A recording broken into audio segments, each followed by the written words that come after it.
ভারতের গদি মিডিয়া বা সরকার নিয়ন্ত্রিত মিডিয়াগুলোতে বাংলাদেশ বিরোধী প্রচারণা এখন তুঙ্গে। প্রতিদিনই আপনি যদি চ্যানেলগুলো খোলেন তাহলে দেখবেন এত এত মিথ্যা কথা সাংবাদিকরা বলে চলছেন, তথাকথিত সাংবাদিকরা, এবং সেদেশের মূলধারার এবং সত্যিকার অর্থেই যারা সাংবাদিকতা করেন তারাও এর প্রতিবাদ জানাচ্ছেন বিভিন্ন মাধ্যমে। বিশেষ করে সোশ্যাল মিডিয়ার যে প্ল্যাটফর্মগুলো, ইউটিউব, ফেসবুক, এসব জায়গায় যারা বিভিন্ন কন্টেন্ট ক্রিয়েট করেন তারাও এ নিয়ে প্রশ্ন তুলছেন। সাম্প্রতিক সময়ে ইসকনের একজন সাবেক নেতাকে গ্রেপ্তারের পর যে নেতার বিরুদ্ধে নানা রকম অভিযোগ আছে, ভারতের মিডিয়াগুলো একটা লাগাম ছাড়া, বিশেষ করে গদি মিডিয়ার কথা আমি বলছি, তাদের বিভিন্ন যে অনুষ্ঠানমালা, আলোচনা অনুষ্ঠান থেকে শুরু করে যে কোনো অনুষ্ঠানে তারা এখন বাংলাদেশ বিদ্বেষী একটা অবস্থানে তারা চলে গেছে। যদিও তারা বারবারই ভারত বিদ্বেষী হিসেবে বাংলাদেশিদের চিহ্নিত করতে চান এবং বাংলাদেশি মানেই যেন একজন ভারত বিদ্বেষী, এবং যারাই ভারতের বিভিন্ন ধরনের নেগেটিভ বা নেতিবাচক তৎপরতার বিষয়ে প্রতিবাদ করবেন তাদেরকে তারা ভারত বিদ্বেষী হিসেবে ট্যাগ দেন। ভারতের সঙ্গে কিন্তু তার প্রতিবেশী কোনো দেশের সম্পর্কই ভালো নেই। বাংলাদেশের সঙ্গে তথাকথিত একটা সম্পর্ক ছিল হাসিনার আমলে, কিন্তু এখন সেটিও ভেঙে গেছে। ফলে প্রতিবেশী কোনো দেশের সঙ্গেই কিন্তু ভারতের সেই যে সুষ্ঠু স্বাভাবিক সম্পর্ক সেটা নেই। এটা নিয়ে কিন্তু তাদের মধ্যে কোনো আত্ম পর্যালোচনা বা আত্মসমালোচনা নেই যে কেন এরকম পরিস্থিতি। একটি দেশের সঙ্গেও তাদের সম্পর্ক ভালো নয়। কেন? আপনি যদি নিজে সঠিক হন তাহলে এই পরিস্থিতি কেন হবে? বাংলাদেশ সীমান্তে দিনের পর দিন ধরে হত্যাকাণ্ড চলছে এবং বাংলাদেশের মানুষের মধ্যে এই নিয়ে তীব্র একটা ক্ষোভ আছে। এখন একজন বাংলাদেশি হিসেবে যদি আপনি এই অন্যায়ের প্রতিবাদ করেন, আপনি কি তাহলে ভারত বিদ্বেষী? আবার এই যে অভিন্ন নদীর কথা বলছি, যে নদীর পানির ন্যায্য হিস্সা বাংলাদেশের পাওনা, এবং কৃষিতে একটা সংকট তৈরি হয়েছে এই পানির ন্যায্য হিস্সা না পাওয়ার কারণে। এখন একজন বাংলাদেশি হিসেবে যদি আপনি এর প্রতিবাদ করেন, কারণ পানির ন্যায্য হিস্সা আন্তর্জাতিক আইন অনুযায়ী আপনার পাওনা, তাহলে কি আপনি ভারত বিদ্বেষী হবেন?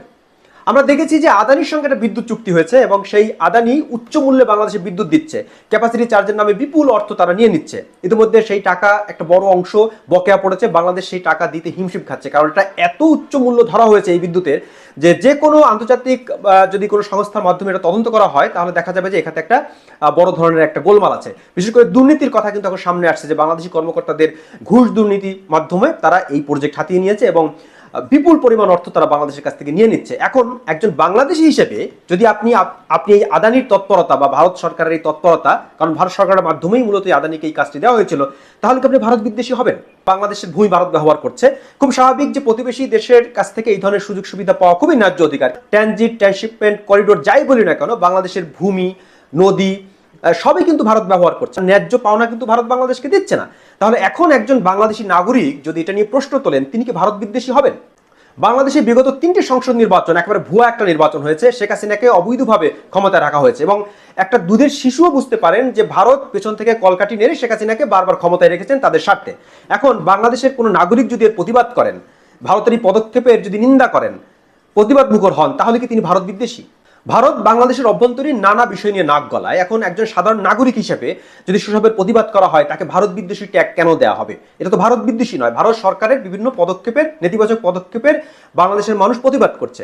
ভারতের যেসব নাগরিকরা বা ভারতের যেসব তথাকথিত সাংবাদিকরা এইসব বিষয় সামনে এনে একটা উস্কানি দিচ্ছেন, তাদের জায়গায়, তারা যদি বাংলাদেশের কোনো নাগরিকের জায়গায় থাকতেন তাহলে তারা কি করতেন? দিনের পর দিন ধরে সীমান্তে হত্যা, বিদ্যুৎ বিক্রির নামে অতিরিক্ত মূল্য নেয়া, বাংলাদেশের ভূমি ব্যবহার করে শুল্ক না দেয়া, সেই সঙ্গে বাংলাদেশের অভ্যন্তরীণ বিষয়ে হস্তক্ষেপ করা, নদীর ন্যায্য যে পাওনা পানির হিস্সা সেটি না দেওয়া, এসব বিষয়ে যখন কোনো বাংলাদেশি নাগরিক প্রতিবাদ করেন, তাকে ভারত বিদ্বেষী ট্যাগ দেওয়া হচ্ছে কেন? তিনি ভারত বিদ্বেষী কিভাবে হন? সব ক্ষেত্রেই তারা 16 আনা চাচ্ছে। এটা তো কোনো প্রতিবেশী দেশ সুলভ আচরণ হয় না। সেই সঙ্গে ভারতের যে পররাষ্ট্রনীতি বা প্রতিবেশীদের প্রতি ভারতের যে আচরণ, সেটা নিয়ে তো ভারতের ভিতরেই প্রশ্ন উঠছে। ভারতের যে সুশীল সমাজ তারা এটা নিয়ে প্রশ্ন তুলছেন, কারণ যদি আপনি সঠিক জায়গায় থাকেন তাহলে তো আপনার সঙ্গে প্রতিবেশীদের সঙ্গে আপনার যে সম্পর্ক সেটা এত নেতিবাচক বা এত খারাপ পর্যায়ে যাওয়ার কথা নয়। একটি দেশের সঙ্গে আপনার ভালো সম্পর্ক নেই, তার মানে আপনি কি পদক্ষেপ নিচ্ছেন? কি আপনার পররাষ্ট্রনীতি? তো আপনি বড় দেশ, এবং এই বড় দেশ প্রসঙ্গে ভারতের একজন প্রখ্যাত শিল্পী, যিনি বাংলাদেশের জনপ্রিয় কবি সুমন, তিনি বলছেন যে ভারত সবার বড় দাদা মনে করে। সে মনে করে যে সবার বড় দেশে সে যা ইচ্ছা তাই করবে। বড় দেশ হিসেবে তার একটা অহমিকা কাজ করে। পৃথিবীর বহু দেশ ভূমির জায়গা থেকে বড় হতে পারে, ছোট হতে পারে। এখন সিঙ্গাপুর একটি ছোট দেশ, কিন্তু সিঙ্গাপুরকে কি ছোট দেশ হিসেবে কনসিডার করে কেউ? সেটা তো একটা স্বাধীন দেশ, তাই না? তো বাংলাদেশের সঙ্গে ভারতের সম্পর্ক সেটা ন্যায্যতা ভিত্তিক হওয়া বাঞ্ছনীয়। তারা বাংলাদেশের মানুষদের উইপোকা বলেন, তারা বলেন যে বাংলাদেশের মানুষ সেখানে গিয়ে অনুপ্রবেশ করছেন। যখন দুটি দেশ পাশাপাশি থাকে তখন দুই দেশের মানুষ কিন্তু একটি দেশ থেকে আরেক দেশে বৈধ অবৈধ নানাভাবেই যাওয়া আসা করেন। বাংলাদেশ এবং ভারত একে অপরকে ছাড়া কখনোই চলতে পারবে না। সেই সম্পর্কটা হতে হবে সম্মানজনক এবং ন্যায্যতা ভিত্তিক। আমরা যদি ম্যাপটি খেয়াল করি, বাংলাদেশ এবং বাংলাদেশ কিন্তু একেবারে ভারতের মধ্যে ঢুকানো, এবং ভারতের একটা বড় অংশ বাংলাদেশের পাশে, 7 সিস্টার যাকে আমরা বলি। তাহলে বাংলাদেশ এবং ভারত যদি ঐক্যবদ্ধভাবে পথ চলে এবং একে অপরের প্রতি সম্মানজনক একটা অবস্থান নেয়, তাহলে সেটা দুই দেশের জন্য মঙ্গলজনক।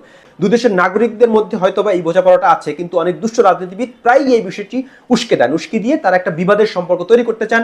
নাগরিকদের এই বিষয়ে সোচ্চার থাকতে হবে, সতর্ক থাকতে হবে, এবং যাতে করে সরকারগুলো এমন কোনো পদক্ষেপ নিতে না পারে যাতে করে কোনো সহিংস বা হিংসাত্মক পরিস্থিতি তৈরি না হয়। বড়দাসুলভ মনোভাব এবং আমি বড় আপনি ছোট তুমি ছোট, তোমাকে আমি তোমার প্রতি আমি যে কোনো ধরনের আচরণ করতে পারি, এই অ্যাটিটিউড থেকে সরে না এলে এই সম্পর্ক কোনোদিনই একটা পরিণতি পাবে না।